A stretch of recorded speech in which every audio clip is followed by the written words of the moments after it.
Hola y bienvenidos a Los Odiados y los Muertos con Tom Lehman. Este podcast normalmente está en inglés, pero hablo castellano imperfectamente y para mi primer episodio sobre América Latina quería hablar con un historiador nativo en su propia lengua. Los Odiados y los Muertos es un podcast que se enfoca en políticos polémicos, sus vidas y sus legados. Y esta semana he elegido examinar uno de los políticos más polarizadores del Perú. Alberto Fujimori fue presidente del Perú entre 1990 y 2000. Aunque casi todos los comentaristas políticos describen a Fujimori como un presidente de la derecha, su campaña de 1990 fue más ecléctico que ideológico. Sin embargo, no se puede negar que Fujimori adoptó una perspectiva derechista para solucionar los problemas económicos y sociales que sufrió Perú durante los años 80. Y es esta perspectiva, el Fujimorismo, que le ha dado a Fujimori su mala fama entre la izquierda peruana. Mi invitado para esta conversación es el politólogo peruano José Alejandro Godoy. José acaba de escribir un libro sobre Fujimori, Los herederos de Fujimori. Discutimos la importancia de la herencia japonesa de Fujimori, su presidencia y la popularidad duradera del Fujimorismo. Damas y caballeros, es hora de presentar a Alberto Fujimori. If you're a non-Spanish speaker and are looking for new content, don't worry. There's an English language episode out this week on Icelandic Prime Minister Davíð Oddsson.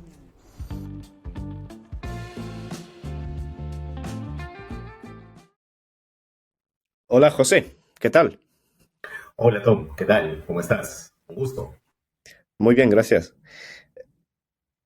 José, estamos hablando sobre Alberto Fujimori. Él fue presidente de Perú entre 1990 y 2000. Ya está vivo y es peruano, pero es de herencia japonesa. Nació en 1938. ¿Nació en Perú o en Japón? Nació en Perú, ¿no? Aquí explicar un poco el contexto, ¿no? Desde fines del siglo XIX hubo una importante migración de japoneses al Perú que coincidió con dos eventos. En el caso de Japón, personas que habían quedado sin trabajo por las reformas de la era Meiji, y en el caso peruano, personas que requerían, sobre todo agroexportadores, mano de obra agrícola para determinado tipo de haciendas. Entonces ahí vinieron los primeros migrantes bajo una modalidad de contrato. Luego de terminados estos contratos, muchos de estos migrantes japoneses se quedaron en Perú ya estableciendo pequeños negocios, ¿no? Negocios mucho más pequeños, ¿no? Barberías, establecimientos de expendio de alimentos, peluquerías, etcétera, ¿no? El padre de Alberto Fujimori, originalmente llamado Naoichi Minami, llega al Perú inicialmente en la década de 1920. Su hermano ya había venido como migrante y monta pequeños negocios.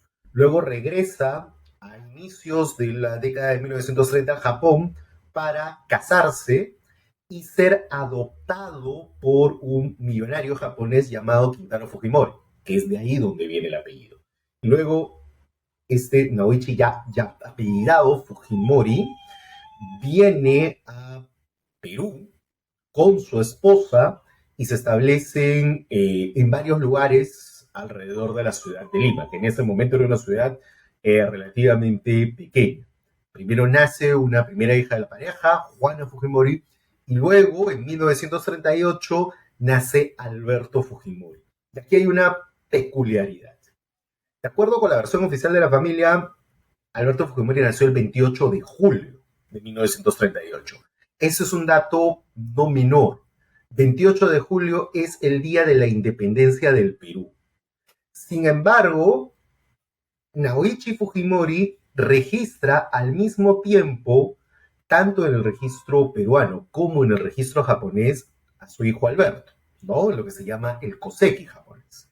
Y en el Koseki japonés, la fecha de nacimiento es el 26, ¿no?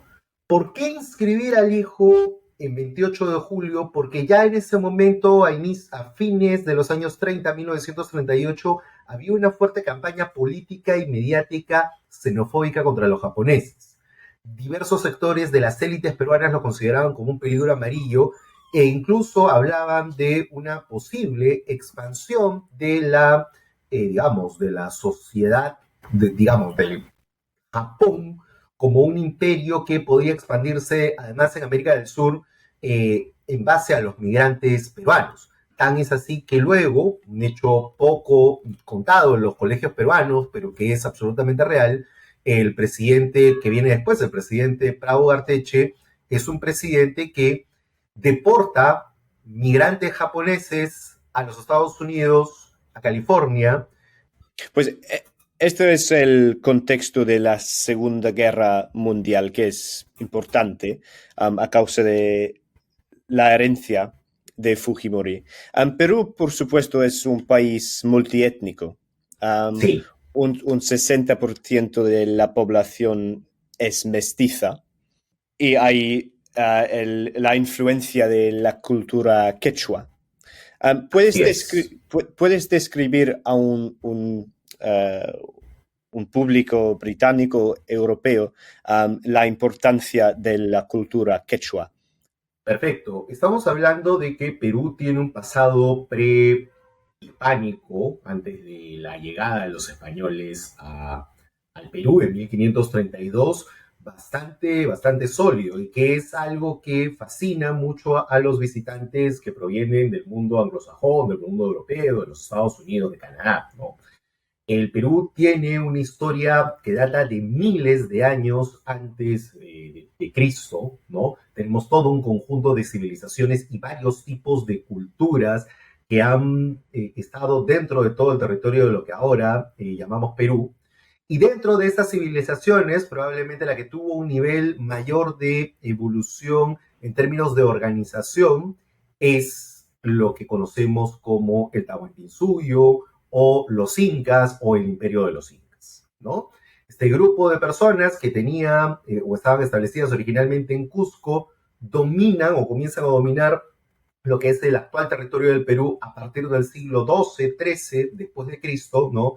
Y tienen este dominio del territorio que se expande incluso hacia otras partes de Sudamérica, parte de la actual Colombia, parte del actual Ecuador, parte del actual Chile, parte de la actual Bolivia y un pedazo del norte de Argentina, hasta 1532 que finalmente la expedición de Francisco Pizarro logra finalmente que este imperio o esta civilización caiga, ¿no? Los incas son, en términos comparativos, muy similares en importancia a los aztecas, para ponerlo más en contexto.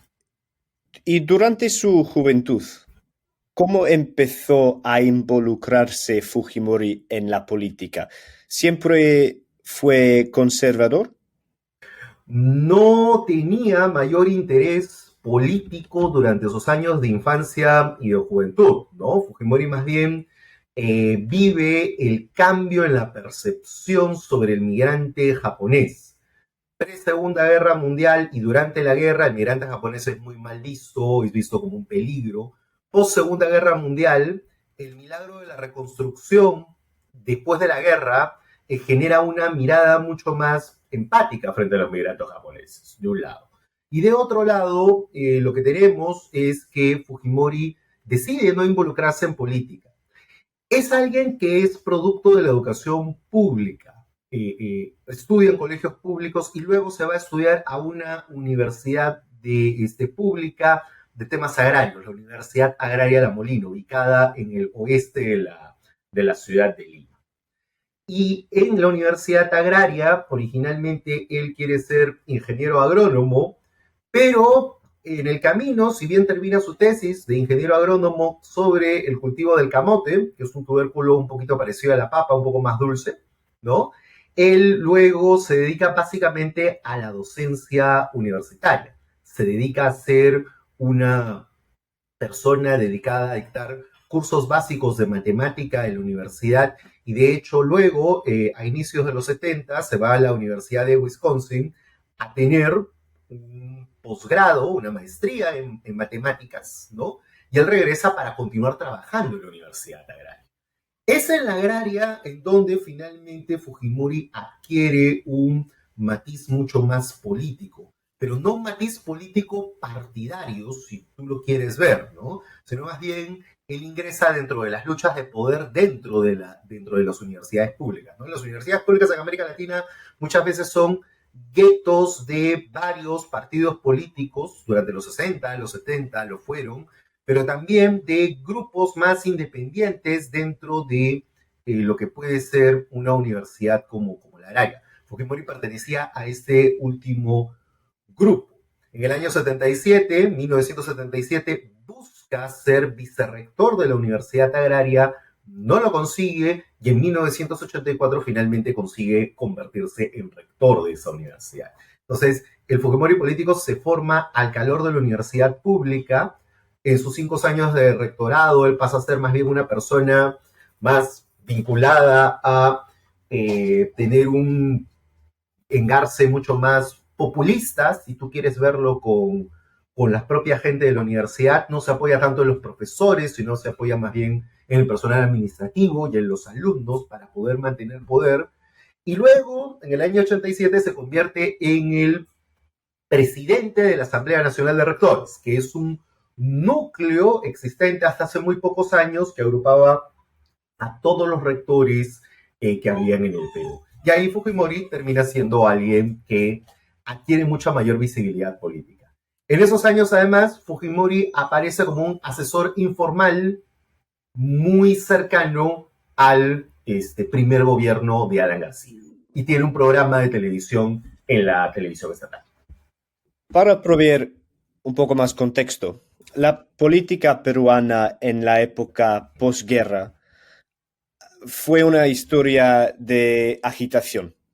Durante los años 50, 60 y 70 había muchos cambios de régimen. ¿Estos fueron cambios democráticos? No, normalmente lo que normalmente hemos tenido son proyectos autoritarios, ¿no? En los años 50, mientras Fujimori está en la universidad, la primera mitad de los años 50, gobierna Manuel Odría, un dictador de corte conservador, cuya historia se narra en Conversación en la Catedral, una de las novelas más famosas de Mario Vargas Llosa, premio Nobel de Literatura 2010. Más bien, los grandes cambios en el Perú se producen en otra dictadura militar, la dictadura de Juan Velasco Alvarado, un militar que encabeza un gobierno institucional, como varias otras dictaduras en el subcontinente sudamericano, pero que a diferencia de los cambios que, por ejemplo, se buscan emprender en Brasil, ¿no? La dictadura militar brasileña 64-85, o en Chile, la dictadura de Pinochet, es una dictadura más bien de corte, más bien hacia la izquierda, ¿no? Es un gobierno que hace reforma agraria, que hace una reforma del establecimiento laboral de una comunidad industrial, hace varias cosas que podrían ubicar un poquito más, o podrían ubicarse un poquito más hacia la izquierda, ¿no? Pues tú dijiste que las dictaduras en Perú tuvieron aspectos anticapitalistas de la izquierda. La de Velasco en particular. Las anteriores más bien eran las pro-establishment, ¿no? Si tú quieres verlo, ¿no? Pues sí, este fue el periodo de la Guerra Fría. Estos cambios fueron de derecha a izquierda a causa de apoyo de los Estados Unidos y la Unión Soviética. La dictadura de Odría es una dictadura mucho más pegada a los Estados Unidos. En efecto, digamos, no es que los Estados Unidos influyera directamente, pero tenía el beneplácito de los Estados Unidos en general. La dictadura de Velasco es una dictadura un poquito más compleja, ¿no? Porque tiene en efecto gente que, digamos, tiene algunos gestos anti-Estados Unidos, ¿no? Por ejemplo, se terminan expropiando toda una serie de cuestiones como empresas petroleras o empresas de diverso tipo de capital estadounidense, ¿no? Lo cual tiene que implicar un arreglo entre este capital estadounidense y el gobierno de Velasco. Velasco abre relaciones diplomáticas con la Unión Soviética, con China Popular en los 70, pero no es una dictadura socialista en el sentido más ortodoxo del término, ¿no? Si quieres verlo de alguna u otra manera, el modelo peruano se parece mucho más al modelo yugoslavo de Tito en la misma época, ¿no? Está Velasco como un protagonista central del movimiento no alineado, del grupo de los 77, ¿no? De hecho, él se define como ni capitalista ni comunista. Es una dictadura que dura hasta el 75 y que establece más o menos, los cambios duran con el dictador que lo sucede, Morales Bermúdez, hasta los 80 o hasta la década de 1980, que es que el Perú retorna a la democracia, primero con Fernando Belaúnde y luego con Alan García. Tú dijiste que Fujimori apareció en la televisión como Sí. ¿Él fue periodista o No, qué es es? como, podríamos decir que era un host, ¿no? Era más bien un moderador de un programa sobre políticas públicas en el canal estatal. Y en ese programa él básicamente lo que hacía la labor de indicar los tiempos, señalar cómo es que se debían conducir los debates y finalmente él terminaba con algunas conclusiones en el programa, ¿no? Esa era un poco su labor. Claro, ¿cuál es la ventaja que tiene la televisión estatal en el Perú? La televisión estatal en el Perú te permite llegar a lugares donde canales de televisión privados no llegan, y por tanto el rostro de Fujimori ya era un rostro que podía tener un cierto grado de conocimiento para quienes luego seguían los votantes. Y ahí hay que decir que Fujimori no tenía como plan original postular a la presidencia de la República, sino más bien una candidatura parlamentaria al Senado. Y luego su gente lo convence de postular de manera doble, y era una candidatura que hasta antes de la elección no tenía mayores opciones. Más bien el favorito era Mario Vargas Llosa, a quien hemos hecho referencia, ¿no? El hombre que precedió a Fujimori en convertirse en presidente de Perú era Alan García. Así Él, es. él fue presidente entre 1985 y 1990, solo 5 años. Y la razón por la que su presidencia tardó solo 5 años es que había una gran crisis en Perú durante Ahí los hay años 80. Ahí hay ¿Qué? una precisión, ¿no? Los periodos de gobierno en el Perú son de 5 años. García ya es un Claro, claro. presidente democrático, pero sí es cierto que García es un presidente que sume al país en una gran crisis económica. Sí, fracasó en la presidencia. ¿Qué tipo de crisis sufrió Perú durante la presidencia de García? Tenía una doble crisis el Perú. Desde inicios de los 80, pero eso se agudiza en el gobierno de García. De un lado, tú tienes un conjunto de personas, digamos, que se alzan en armas en el Perú. Grupos que utilizan además métodos de carácter terrorista, ¿no? Coches bombas, atentados, masacres. Uno de esos grupos tenía inspiración de corte maoísta, muy parecido a lo que Mao intenta implantar en la Revolución Cultural, ¿no? China. Ese grupo se llamaba Sendero Luminosos, encabezado por un profesor de filosofía llamado Ismael Guzmán, que falleció en prisión perpetua el año pasado, ¿no? Y el otro grupo era más bien parecido a las guerrillas cubanas, el movimiento revolucionario Tupac Amaru, ¿no? Entonces, el Perú tenía que enfrentar ese proceso de violencia en particular, ¿no?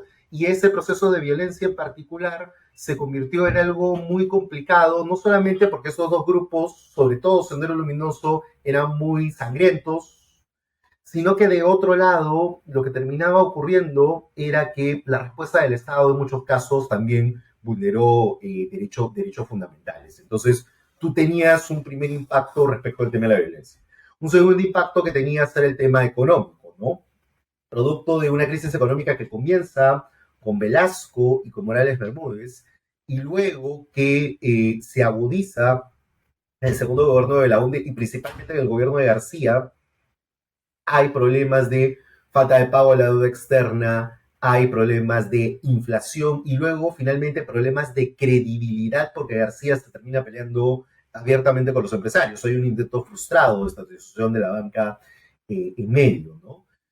Súmela a eso problemas de corrupción, en el caso del primer gobierno de García, que no iban a ser judicializados finalmente, ¿no? Y el panorama es que, claro, todas esas dos crisis impactan muy fuertemente en un país que se vuelve más pobre, en un país en donde los vínculos entre la gente se vuelven mucho más débiles, en donde las organizaciones sociales terminan siendo mucho más reducidas de las que teníamos y finalmente, claro, muchos líderes sociales y políticos también pierden la vida a manos de la violencia. Alan García era un presidente de la izquierda moderada. Y esta crisis de la economía representó una oportunidad para Fujimori, porque Fujimori era de la derecha. Inicialmente la oportunidad la tiene Vargas Llosa, porque Vargas Llosa, cuando viene el intento frustrado de estatización de la banca en 1987, aparece como la figura independiente por fuera del sistema de partidos que se opone a eso y que logra parar la estatización de la banca. Y luego Vargas Llosa busca una candidatura presidencial haciendo un programa de ajuste estructural en general muy parecido e incluso de alguna u otra manera bendecido por Margaret Thatcher, ¿no? Entonces, todo indicaba que quien iba a aprovechar eso era Vargas Llosa. Pero claro, Vargas Llosa en el Perú para muchos es demasiado franco, demasiado abierto en decir lo que va a hacer. Y va a ser un programa que tiene un costo social muy alto. Y a mucha gente no le gusta eso y decide comenzar a ver dentro del escenario quienes podrían finalmente obtener un tipo de triunfo, ¿no? Entonces, la gente deja de ver a Vargas Llosa, ya no cree en la izquierda más radical, ya no cree en el APRA, aunque el APRA todavía mantiene un bolsón importante de votos, y comienza a ver a este personaje que provenía del mundo universitario, que provenía un poco del mundo de los medios de comunicación y que no prometía un ajuste tan drástico como el de Vargas Llosa, ¿no? Más bien Fujimori llega inicialmente sin programa, luego consigue un programa de ajuste mucho más gradual y con ese programa de ajuste gradual es que gana las elecciones. Luego, cuando él está en el tránsito de asumir la presidencia en reuniones con el Fondo Monetario Internacional y el Banco Mundial, es que Fujimori decide cambiar de rumbo y finalmente 10 días después de asumir la presidencia implementa el programa de ajuste estructural muy parecido al que Vargas Llosa había planteado en la campaña. ¿Y qué pasó durante las elecciones de 90?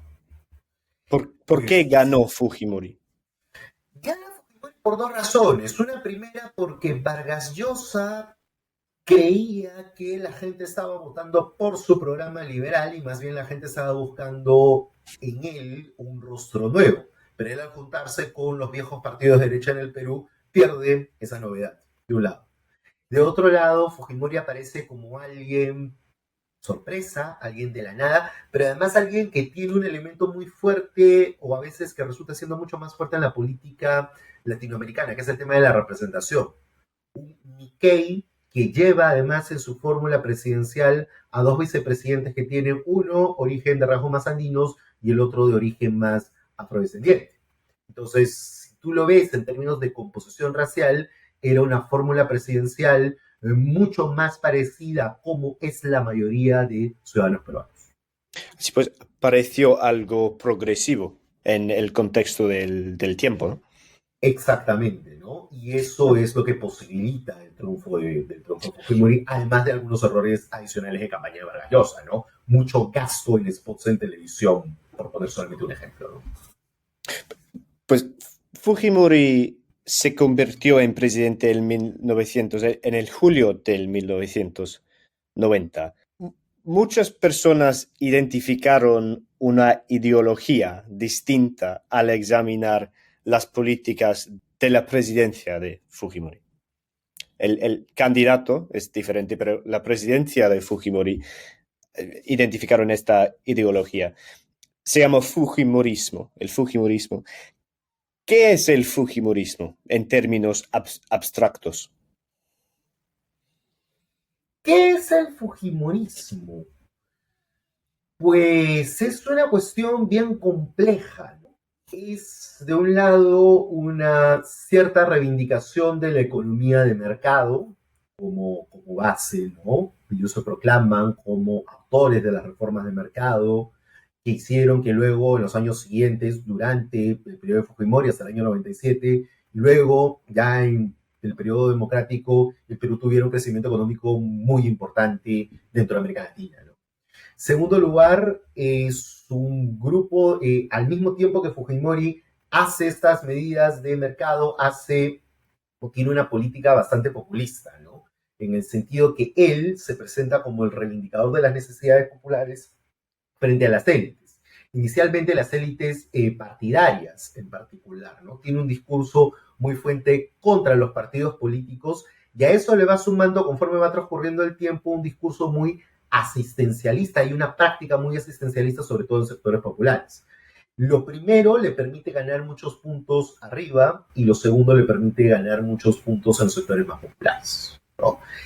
Y luego hay que sumarle un elemento clara y notoriamente, un elemento autoritario que se ve tanto en el golpe de Estado del 5 de abril de 1992, que inaugura lo que otros politólogos como Steven Levitsky y Lucan Way han llamado autoritarismo competitivo, ¿no? Un tipo especial de régimen autoritario que reconoce elecciones, pero en donde la competencia es desigual y el tema de los derechos fundamentales no es respetado, ¿no?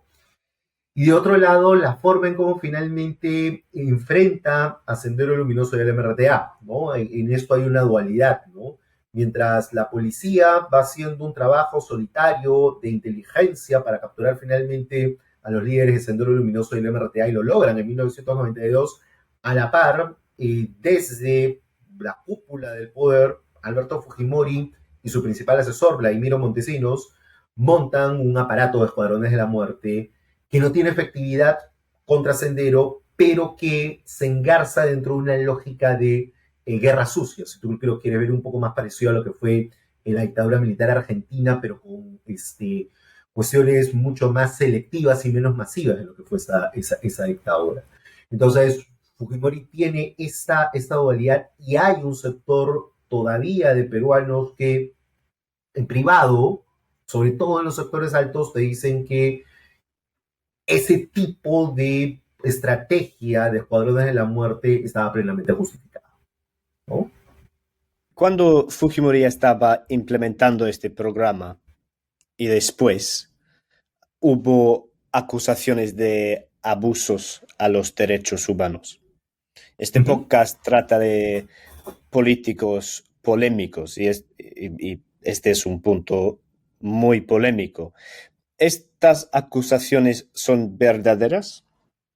Sí, no solamente por la evidencia presentada por diversos periodistas en Perú que han ido en esta materia, sino además porque el Poder Judicial peruano, en doble instancia, ha señalado que Fujimori es culpable como autor mediato, es decir, como autor intelectual, como alguien que da la orden de formar un escuadrón de la muerte autodenominado Destacamento Colina, que responde directamente al jefe real de los servicios de inteligencia, que es este asesor Vladimiro Montesinos, y que en términos funcionales responde también al comandante general del ejército, Nicolás Hermosa, que es alguien que permanece en ese puesto durante 8 años, algo inédito en la historia peruana, ¿no? Entonces, frente a este triángulo de poder, que era el triángulo de poder cívico-militar, Montesinos era un ex militar dado de baja que termina luego de abogado, ¿no?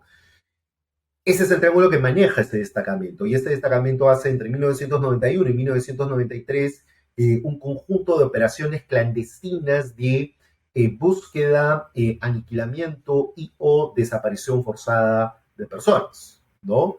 Al mismo tiempo, durante el año 92, el año en que Fujimori abiertamente es un dictador, porque luego hay un regreso, por lo menos electoral, a cierta formalidad democrática, En este año 92 hay secuestro de un periodista, Gustavo Gorriti, un periodista muy conocido, no solamente a nivel peruano, sino a nivel internacional, y de un empresario, ¿no?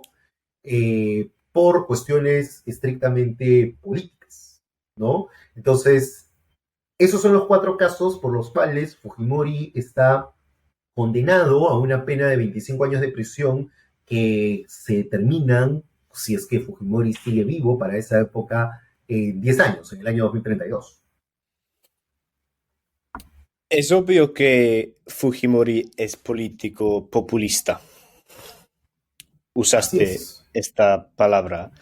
Am, los políticos populistas tienden a tener una personalidad explosiva.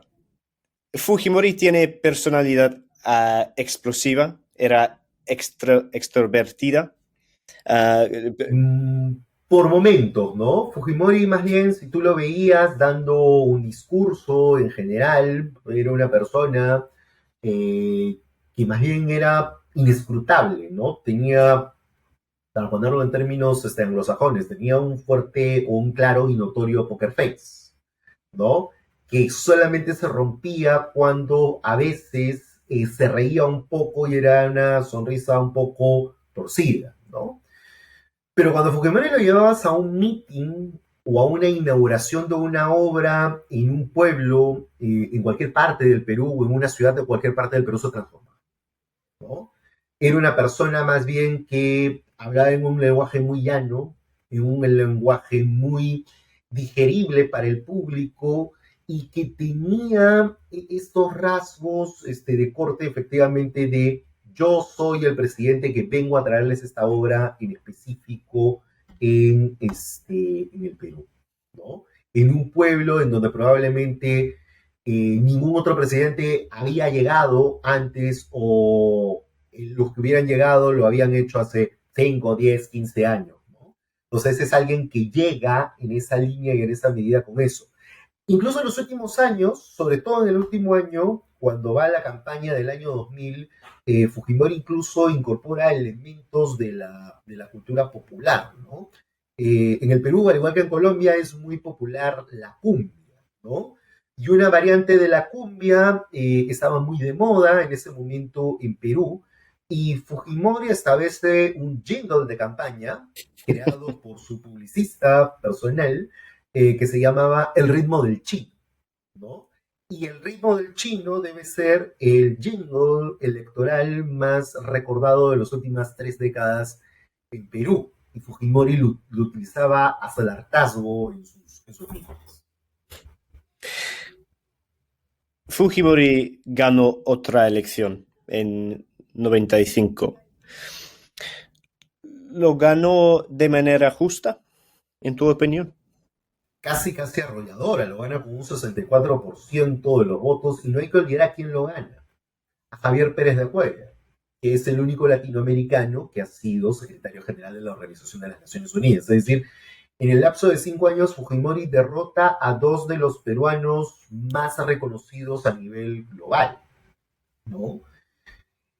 Claro, en el año 95 habían algunos indicios de competencia dispareja, ¿no? Pero en este momento la mayoría de peruanos era simpatizante de Fujimori, ¿no? Entonces, incluso sin trampa, hubiera ganado tranquilamente, de largo, ¿no? Porque en ese momento pesaba mucho una suerte de voto de agradecimiento por la recuperación económica y por el fin de Sendero Luminoso y el MRTA.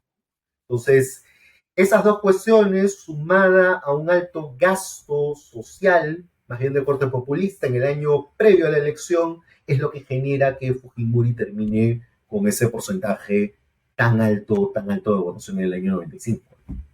Pues eso es lo que quería preguntarte, José, porque tú mencionaste los problemas de la inflación de los años 80. Así es. Ah, Europea ahora está sufriendo muchos problemas de inflación y un resultado es que muchos gobiernos en el Reino Unido, en Francia o en España no son populares. La inflación no es popular. Y desde el punto de vista del peruano mediano, ¿el fujimorismo tuvo éxito económicamente? ¿La vida del peruano mediano mejoró a lo largo de los Sí, años 90? sí, hasta 1997, y ahí te voy a explicar por qué, ¿no? Mejora en el sentido de que, claro, imagínate, si ahorita con la inflación de 8, 10% en Europa hay preocupación, imagínate una inflación mensual de 400%, que era lo que ocurría en el Perú durante el primer gobierno de Alan García. Imagínate que luego pasas de una inflación de eso a una inflación anual de 130% en el año 91 y luego a partir de 1993 una inflación que baja anualmente de un dígito, ¿no? Digamos en un estándar más o menos normal, por debajo del 5%, lo que sería más o menos razonable en cualquier economía meridianamente bien manejada, ¿no? Entonces, Fujimori tiene éxito en reducir la inflación, tiene éxito en implementar un programa de mercado que permite el retiro de controles de precios, el retiro de controles de importaciones, con lo cual hay un boom de todo el tema comercial, se levantan más centros comerciales en el país, ¿no? Además, una apertura de la inversión privada, llegan capitales de distintos países, ¿no? Llegan del Reino Unido, Estados Unidos, de Canadá, de Chile, ¿no? De España, ¿no? Por ejemplo, las telecomunicaciones, la compañía de telecomunicaciones estatales es vendida a Telefónica España, por ponerte solamente un ejemplo, ¿no? Pero además, apertura la inversión en temas como minería, ¿no? Que es desde hace muchos años, digamos, la principal actividad económica en términos de rentabilidad en el Perú, ¿no? En ese sentido, claro, el primer gobierno de Fujimori resulta siendo muy exitoso. El problema es que cuando Fujimori y su grupo político decide emprender el camino de un tercer mandato, forzando la constitución en el año 96, comienzan a descuidar las reformas de segunda generación, ¿no?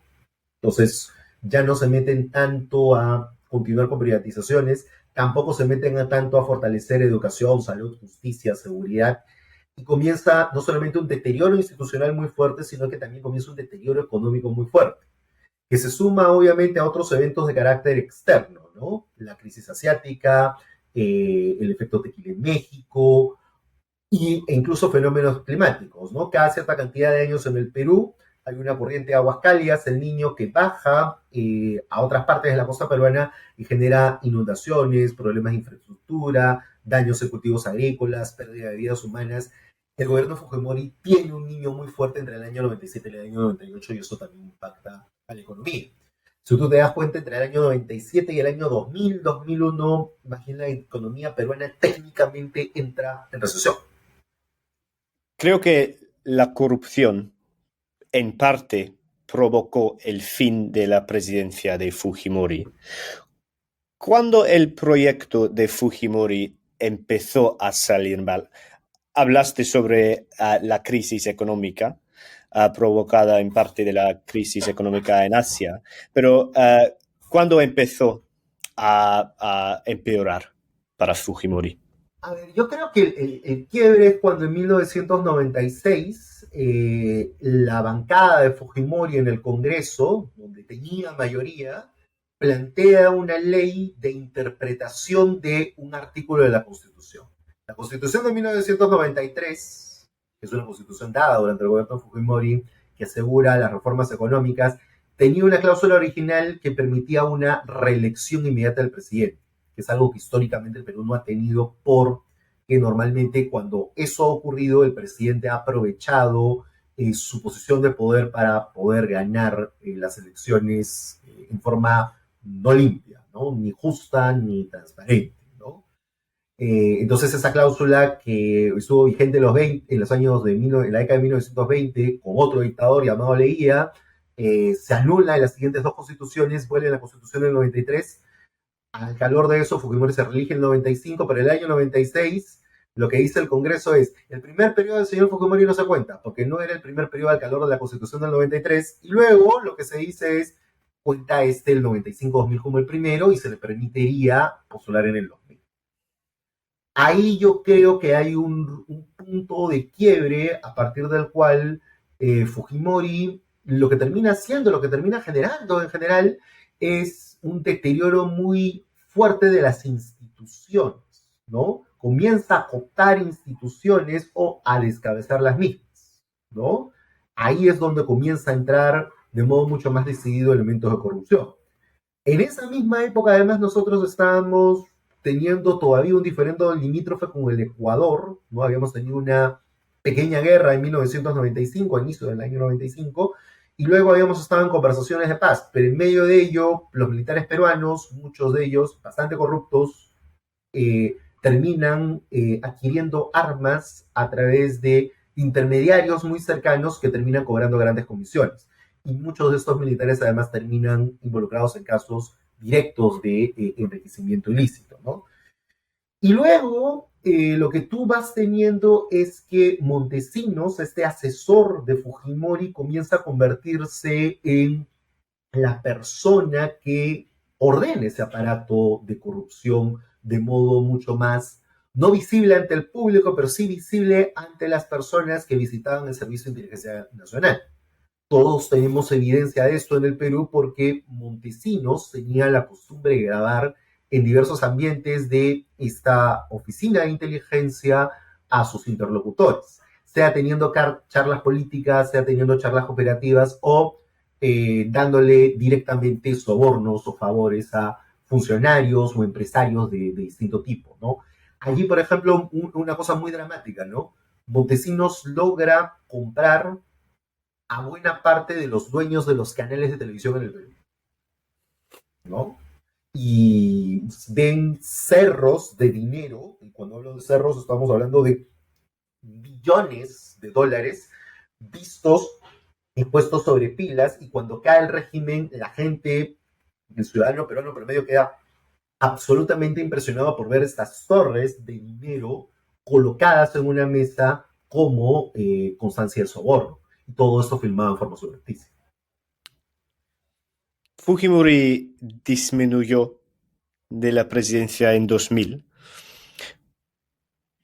Esta corrupción es la razón más importante, más influencial para explicar su disminución, ¿tú crees? Parcialmente sí. ¿Por qué?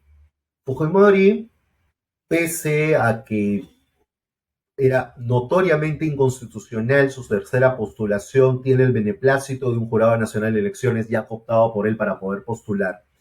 Y las elecciones del año 2000, que las gana en segunda vuelta siendo candidato único, porque el entonces candidato Alejandro Toledo, que luego es presidente en el año 2001, y se retira de las elecciones por falta de garantías, son elecciones que son calificadas por la comunidad internacional como ni limpias, ni justas, ni transparentes, que en lenguaje diplomático quiere decir que son elecciones fraudulentas, ¿no?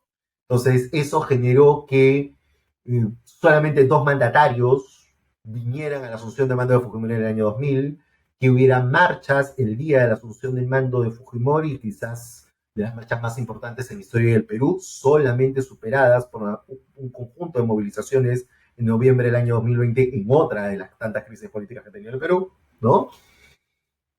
Y de otro lado estaba el tema económico, ¿no? Cuando la recesión campea y los puestos de trabajo comienzan a faltar, y parte de ese descontento con la cuestión democrática y con la cuestión de empleo es lo que capta Toledo y capta un importante sector de ciudadanos. Si no hubiera existido eso, probablemente el escándalo o los escándalos de corrupción de Fujimori hubieran quedado un poco en el aire.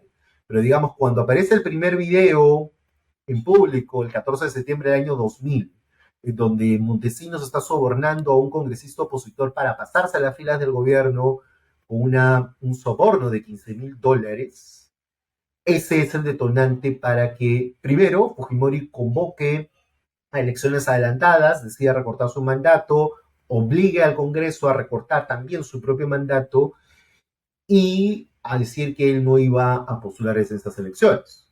Pero en esos 60, 70 días que median entre este video y este mensaje, y su renuncia desde Japón. Hay un deterioro muy rápido del gobierno, hay un deterioro muy rápido de la aprobación del gobierno, ¿no? Fujimori termina con 7% de aprobación al final, ¿no?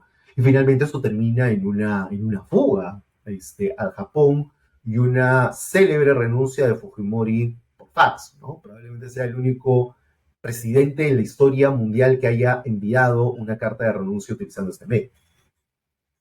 Como dijiste, Fujimori tuvo que huir a Japón en 2000.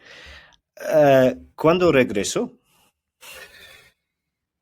A ver, acá esta es una historia bien fascinante, ¿no? Fujimori va a Japón, tiene el respaldo de sectores de la derecha japonesa, no del Partido Liberal Democrático, mayoritario en Japón, sino de otros grupos ubicados un poco más a la derecha, ¿no? Y lo que ocurre con Fujimori es que se termina aburriendo en Japón y comienza a tener la visita de gente muy cercana que había trabajado en su gobierno y lo logran convencer de que podría ser una buena idea postular a la presidencia en el año 2006. Pero obviamente Fujimori ya tenía todo un conjunto de juicios. Japón no lo iba a extraditar nunca, porque Japón primero tiene la costumbre de no extraditar a sus nacionales y Fujimori activa su nacionalidad japonesa cuando huye finalmente, ¿no? Y en segundo lugar, porque Japón tiene una visión de derechos humanos muy distinta a la que tenemos en el mundo europeo o en el mundo latinoamericano, ¿no? Donde tenemos tribunales internacionales como la Corte Interamericana de Derechos Humanos o el Tribunal Europeo de Derechos Humanos, que dan un conjunto de estándares muy distintos a los que se tiene en Japón sobre estos temas, ¿no? Entonces Fujimori dice, yo voy a ir a Chile, que era un país que tradicionalmente no había extraditado por cuestiones legales a varios de los exfuncionarios o empresarios que se habían refugiado allí y cuya captura había sido pedida por Perú en base a los casos que se derivan del régimen de Fujimori. Pero Fujimori no se da cuenta que llega en un mal momento a Chile. Llega un momento en el cual está gobernando el Partido Socialista, que la futura presidenta es Michelle Bachelet, hija de un militar que muere torturado en la plena dictadura de Pinochet, ella misma víctima de torturas de parte de esa dictadura, y además en medio de la prisión preventiva se muere Pinochet, con lo cual los jueces chilenos quedan liberados de que cualquier cuestión que ellos digan sobre Fujimori vaya a tener repercusión directa en los casos sobre Pinochet. Entonces, eso lleva a que finalmente Fujimori no llegue para postular a la presidencia, sino más bien llegue en calidad de reo para ser juzgado, y ahí vienen los juicios que se producen entre el año 2007 y el año 2009. ¿Tiene dos hijas? Tiene dos hijas y dos hijos, ¿no? Tiene cuatro hijos en total. Pues, pues tiene una hija, Keiko. Keiko también es política. ¿Piensas que Keiko es más extrema que su padre? Por ejemplo, vale señalar que Keiko ha sido candidata a la presidencia 3 veces en Perú, en 2011, 2016 y 2021. Y cada vez recibió más o menos el 49% del voto. Esta ideología, el Fujimorismo, todavía está vivo, ¿no? Sí, ¿no? Keiko Fujimori lo que ha logrado es una cosa que no había hecho su padre, construir una agrupación política que permanezca más en el tiempo. Antes lo que hacía Alberto Fujimori era construir una agrupación por cada elección, ¿no? Keiko Fujimori más bien institucionaliza el Fujimorismo, como bien lo has mencionado, ¿no? Ha postulado 3 veces a la presidencia, con distintos resultados en la primera vuelta, pero en segunda vuelta sacaba alrededor del 48-49% y se ha quedado en muchos casos por una distancia de apenas 40.000 votos, sobre todo en las últimas dos elecciones, el 2016 y 2021, y ha quedado fuera de la presidencia, ¿no? Entonces sí, el Fujimorismo sigue estando vivo. Y respondiendo a tu pregunta inicial, ¿no? Keiko Fujimori sí extrema muchas de las cosas de su padre. Su padre es quien incorpora, por ejemplo, en el Perú el Ministerio de la Mujer, ¿no? su padre incorpora ciertos programas de planificación familiar, a tal punto que incluso él está siendo investigado por un programa de esterilizaciones forzosas como posible causal de tortura en el Perú. Su hija más bien es mucho más conservadora que él y cuando lideró la bancada mayoritaria del Congreso entre el año 2016 y el año 2019, más bien la bancada fujimorista se declaraba a sí misma pro vida y pro familia, ¿no? Si quieres verlo en términos comparados, se parecía mucho al discurso en términos de valores que enalbora el Tea Party del Partido Republicano en los Estados Unidos, ¿no? O que elabora Jair Bolsonaro en Brasil, ¿no? Es un discurso muy conservador en términos de género, que obviamente no pretende dar ninguna concesión a parejas del mismo sexo o personas de distinta orientación sexual, ¿no? Y es un grupo que ha tenido además como candidatos y como congresistas en algunas ocasiones a líderes evangélicos muy radicales, ¿no?